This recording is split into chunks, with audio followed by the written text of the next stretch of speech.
నమస్తే. Welcome to మనం TV. ఇప్పుడు మనతో ఉన్నారు జనసేన అధికార ప్రతినిధి అడ్వకేట్ రజనీ గారు. వారితో మాట్లాడి మరిన్ని వివరాలు తెలుసుకుందాం. నమస్తే మేడం. నమస్తే అండి. ఆంధ్ర రాష్ట్రంలో కొత్త రక దొంగలు కనిపిస్తున్నారు. అంటే దొంగలని అనొచ్చు, మెయిల్ దొంగలు.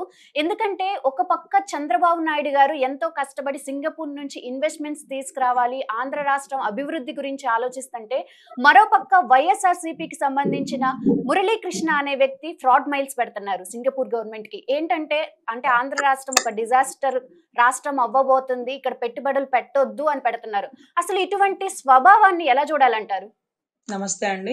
ముఖ్యంగా రాష్ట్ర అభివృద్ధికి అమరావతి నుంచి 33,000 ఎకరాల భూమిని కలెక్ట్ చేస్తూ ఈరోజు కట్టబోయే ప్రతి కట్టడాలు, రాబోయే ప్రతి కంపెనీలు అందరి కల్లా బిట్స్ పిలాని లాంటిది ఎన్నో సంవత్సరాల కల అన్నమాట. అది రాష్ట్రంలోకి రావడం. అదే రకంగా ప్రతి రాష్ట్రంలో ఒక క్యాపిటల్ ప్లేస్ లో ఇంటర్నేషనల్ ఎయిర్‌పోర్ట్ ఉండాలనే ఒక గైడ్‌లైన్స్ కి సమంజసంగా ఈరోజు ఆంధ్ర రాష్ట్రంలో అది కూడా అమరావతి రాజధాని పరిసర ప్రాంతాల్లో ఇంటర్నేషనల్ ఎయిర్‌పోర్ట్ అందుబాటులోకి తీసుకురావడం.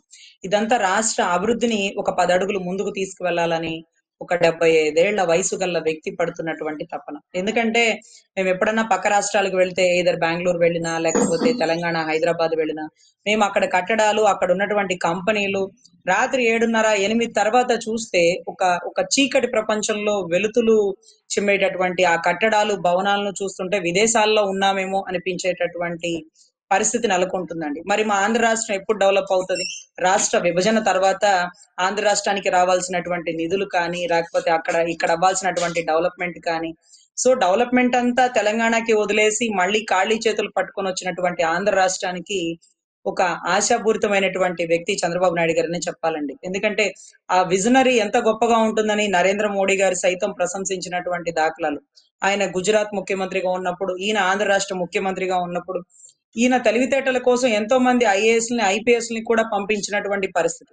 సో ఎంతో మంది చదువుకున్న నిష్ణాతులైన వారిని పక్కన పెట్టుకొని ఒక విజనరీ మైండ్ తో ఆయన రాష్ట్ర డెవలప్‌మెంట్ కి పూనుకుంటున్న టైంలో మళ్ళీ ఫేక్ మెయిల్స్ పెట్టడానికి గల మెయిన్ విషయం ఏంటంటే రాగల ఈ 3-4 ఏళ్లలో డెవలప్‌మెంట్ అనేది కళ్ళకి కట్టినట్టుగా కనపడేటటువంటి పరిస్థితి నెలకొంటున్నారు. ఎందుకంటే మేము అక్కడ చూసినాం. మేము ఇదే పరిసర ప్రాంతాల్లో ఉన్నాం.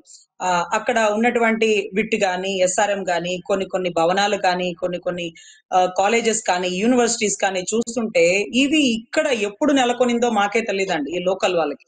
సో అంత గొప్ప కట్టడాలు, ఆ కన్‌స్ట్రక్షన్ మోడ్ గాని అదంతా ఎంత ఇదిగా ఉంటుందంటే ఈ దగ్గర పరిసర ప్రాంతాల్లో ఉన్న పిల్లలందరూ ఆ యూనివర్సిటీలో చదువుకోవడం కోసం చెన్నై, తెలంగాణ, బెంగుళూరు వెళ్లే వాళ్ళకి అందుబాటులో పెద్ద యూనివర్సిటీస్ వచ్చినాయండి. ఇప్పుడు బిట్స్ పిలాని లాంటిది కూడా అమరావతి పరిసర ప్రాంతాల్లో కొన్ని వేల ఎకరాల్లో స్థాపించబోతుంది. సో ఇంత గొప్పగా డెవలప్‌మెంట్ అనేది ఒక దిక్కునే వచ్చేసింది. అంటే మీరు చూడండి, ఒక ఢిల్లీ రాజధాని, ఢిల్లీని తలతన్నే రాజధానిగా ఎందుకు మారుతుందంటే ఒకే ఢిల్లీలో అక్కడే సుప్రీం కోర్ట్ ఉంటుంది, అక్కడే పటియాలా కోర్ట్ ఉంటుంది, అక్కడే పార్లమెంట్ ఉంటుంది, అక్కడే రాష్ట్రపతి భవనం ఉంటుంది. ఇవన్నీ ఒకే దగ్గర ఉన్నటువంటి పరిసర ప్రాంతాలు. భూమిని పెంచడానికి అవ్వదు. అదే రకంగా మీరు చూస్తే తెలంగాణలకు సంబంధించి హైదరాబాద్ ఇంకా అంతకు మించి కొండలు, గుట్టలు ఎన్ని ఆక్రమించినా ఇక ఊరు దాటి వెళ్ళిపోతుందే గాని సిటీ మధ్యలో ఇక డెవలప్‌మెంట్ అయ్యే పరిస్థితులు లేవండి. సో ఔట్‌స్కట్స్ అనేది బాగా పెంచుతూ ఉన్నారు. ఇక్కడ ఔట్‌స్కట్స్ కాదు, జంట నగరాల్లాగా గుంటూరు, విజయవాడ పరిసర ప్రాంతాల్లో నెలకొన్నటువంటి అమరావతి భూమి మంచినీళ్లు అందుబాటులో దొరుకుతూ అందరికీ దగ్గరలో ఉంటుందండి. అంటే వైజాగ్ అంటే మళ్ళీ ఎండ్ అయిపోతది. దొనకొండ అంటే అక్కడ నీటి ఫెసిలిటీస్ చాలా తక్కువగా ఉంటాయి. మిడిల్ ఆఫ్ ద సిటీ అండి. అంటే రాష్ట్రానికి మధ్యలో ఉండేటటువంటి ప్రదేశాన్ని సెలెక్ట్ చేసుకొని అప్పట్లో చాలా కమిటీలు కూడా వేశారండి. Sivaramakrishna committee, hyper committee, select కమిటీలు ఇలా ఎన్నో కమిటీల్లో మెజారిటీ లెవెల్స్ అమరావతికి చూపించింది కాబట్టి అమరావతిని సెలెక్ట్ చేసినారండి. సో అంత గొప్పగా రాష్ట్రం డెవలప్ అవుతుంది అంటే వైసీపీ అభిమానులు, వైసీపీ కార్యకర్తలు సైతం మా బిడ్డలు బెంగుళూరులో, చెన్నైలో పనిచేస్తున్నారు. రాష్ట్రానికి కంపెనీలు వస్తే పిల్లలు ఇక్కడే పనిచేస్తారు. అక్కడ ఉన్న వారికి ఫుడ్ కి, లేకపోతే బెడ్ కి, లేకపోతే అక్కడ ఉండేటటువంటి ఫెసిలిటీస్ కి ఇబ్బంది పడుతున్నారు. ఇక్కడైతే పిల్లలు మనకి చేరువుగా ఉంటారు. శనివారం, ఆదివారం ఇంటికి వచ్చేస్తారు. ఇంకా దగ్గర ఉంటే అన్ని రకాలైనటువంటి బస్సెస్ పెడతారండి. ఎందుకంటే ఆ పికప్, డ్రాపింగ్ కి. సో కరెక్ట్ గా ఇంటి దగ్గర నుంచి ఆఫీస్కి వెళ్ళి ఇంటి దగ్గర నుంచి వచ్చేస్తారు. ఇంకా కుదిరితే వర్క్ ఫ్రం హోమ్ చేసుకుంటారు. మన రాష్ట్ర డెవలప్‌మెంట్, మన బిడ్డలు మన ఇంట్లో ఉండి ఒక గదిలో కూర్చొని లక్షలు సంపాదిస్తుంటే ఇది కదరా టెక్నాలజీ, ఇది కదరా విజనరీ అనుకుంటున్నటువంటి వైసీపీ కార్యకర్తలు, అభిమానులు సైతం గౌరవ జగన్ రెడ్డి గారిని అంటున్నారు. సార్ మనకి రాజధాని డెవలప్‌మెంట్ చేయడం రాదు. మనం చేయలేము. సో ఆయన చేస్తున్నారు, చేయనివ్వండి. రాష్ట్ర అభివృద్ధి అవ్వడం మనకి ముఖ్యం కదా!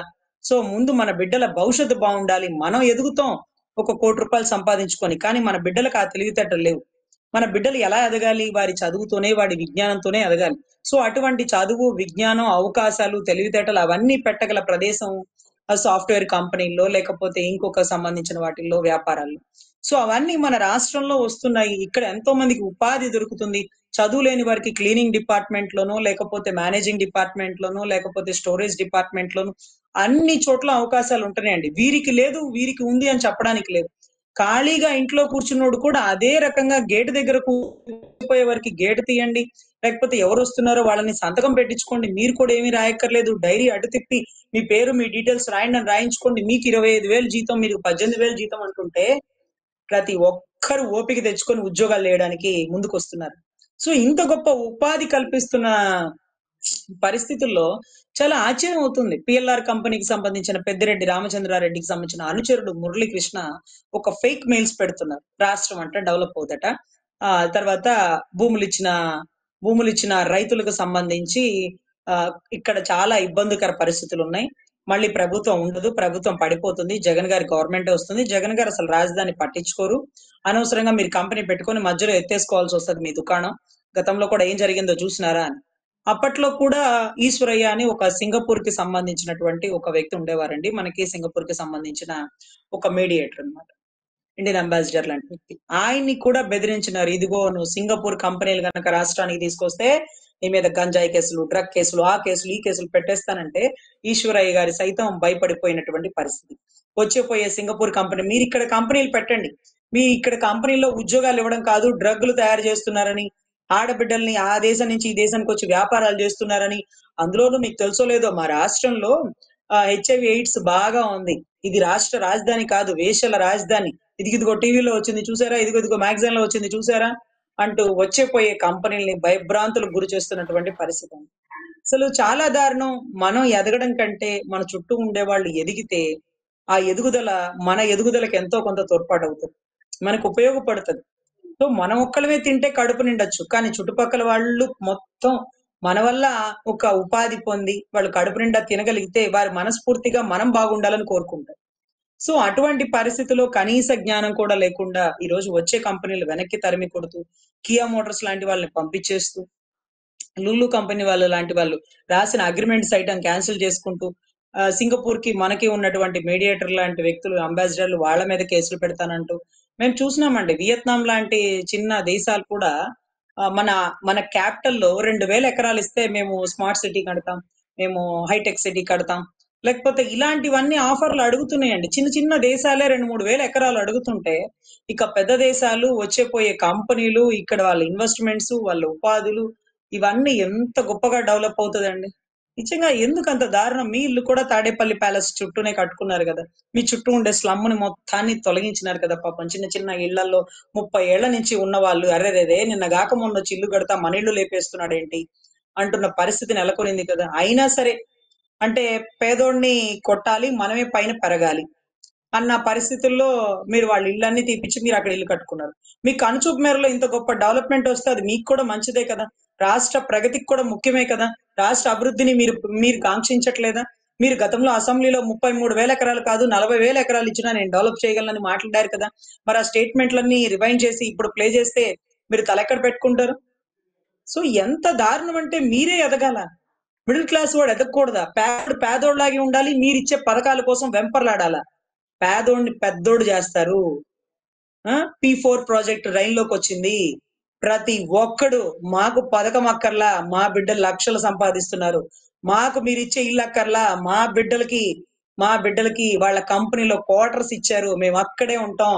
లేకపోతే అక్కడ విల్లాలు కొనుక్కుంటున్నారు మా కొడుకులు. ఎప్పుడు మీరే బాగుపడాలా? మేము కూడా ఎదుగుతాం అంటూ పేదరికంతో ఉన్న వారి నుంచి తిరుగుబాటు బిగినవుతుంది. 100% అండి. P4 ప్రాజెక్ట్ వండర్‌ఫుల్ సక్సెస్ అవుతుంది. అదే రకంగా రాగల రోజుల్లో వచ్చేటటువంటి కంపెనీలు, వాటి అభివృద్ధిని వైఎస్ఆర్‌సీపీ సైనికులో, వైఎస్ఆర్‌సీపీ కార్యకర్తలో, వైఎస్ఆర్‌సీపీకి సంబంధించిన అభిమానులో వీరందరూ మనస్ఫూర్తిగా కాంక్షిస్తున్నారు. అంటే ఒక్కొక్కరికి ఒక్కొక్కటొచ్చండి. అంటే చంద్రబాబు గారికి అద్భుతమైన పరిపాలన, అద్భుతమైన అడ్మినిస్ట్రేషన్ ఆయన చేయగలరు. కానీ పోరాటం, పవన్ కళ్యాణ్ గారు అద్భుతమైన పోరాటం, సేవ, సహాయ దృక్పథం ఆయన చేయగలరు. మరి గౌరవ జగన్ రెడ్డి గారు ఏం చేస్తారు అంటే వ్యాపారాలు చేస్తారు. వేలు ముద్ర వేయకపోతే వేలు తీసుకొచ్చి వేయిస్తారు. అదే రకంగా విధ్వంసాలు చేస్తారు. వ్యాపారం, విధ్వంసం ఒకడికొస్తే లేకపోతే పోరాటం, సేవ, సహాయ దృక్పథం ఒకళ్ళకొస్తే, అదే రకంగా పరిపాలన, అడ్మినిస్ట్రేటివ్ అని ఇంకొకరికొస్తే, ఎవరికొచ్చిన పని వారిని చేయండి. ఎవరికొచ్చిన పని వారు చేయండి. మీ వ్యాపారం మీరు చేసుకోండి. మీకెందుకు పదవులెందుకు? పరిపాలనెందుకు? ఆ పెద్దాయన చేస్తున్నాడు గదా! గొప్పగా చేస్తాడు గదా! ఎందుకంటే హైదరాబాద్ ఎలా డెవలప్ అయిందో ఆయన అరెస్ట్ అయినప్పుడు హైదరాబాద్‌లో జరిగిన విధ్వంసం మీరు చూడలేదా? సైబర్ టవర్స్‌లో ఉద్యోగం చేస్తున్న ప్రతి ఒక్క వ్యక్తి స్కిల్ డెవలప్‌మెంట్ ద్వారా ట్రైనింగ్ పొంది ఆయన ఇచ్చినటువంటి ఫెసిలిటీస్ వాడుకొని ఉద్యోగం చేస్తున్నామే అన్నటువంటి వినమ్రతతో వారు చూపించినటువంటి విశ్వాసం మీరు చూడలేదా?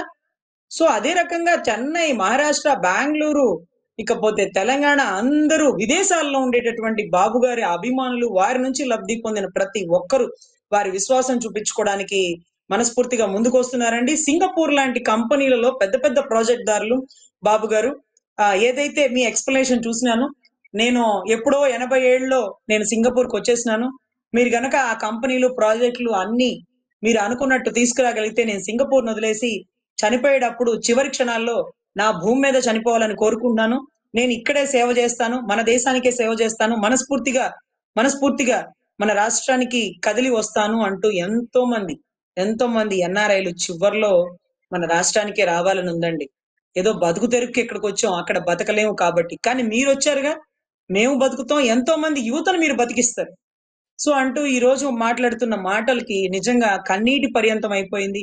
మా కళ్ళ ముందు మా అభివృద్ధి కనపడుతుందండి. దయచేసి దానికి అడ్డుకట్టలు, ఆనకట్టలు వేయాలని చూడకండి. అవి కట్టలు తెంచుకొని పోయేటటువంటి ప్రజాభిమానం ముందు, ప్రజలు వేసే ఓట్ల ముందు మీరు మొన్నదాకా ప్రతిపక్షం కూడా రాలేదు కదా! కొట్టుకుపోతారు 151 నుంచి 11కొచ్చారు కదా! మళ్ళీ 11 నుంచి ఎక్కడికి పోతారో చూసుకోండి. సో ఎనీవే రాష్ట్ర అభివృద్ధి గొప్పగా ఉంటుందండి. అదే రకంగా సింగపూర్‌కి వెళ్లి వచ్చినటువంటి చంద్రబాబు గారు ఎక్కడ ఏ కంపెనీలతో పర్యవేక్షణ చేసినారు? ఏ కంపెనీలు మన రాష్ట్రానికి రాబోతున్నాయి? ఎంఓయూలు ఎన్ని కంపెనీలు కుదుర్చుకున్నాయి? అది ఎంతో మందికి ఉపాధి కల్పిస్తారు? అది ఎన్ని సంవత్సరాల్లో కంప్లీట్ అయ్యేటటువంటి ప్రాజెక్టులు?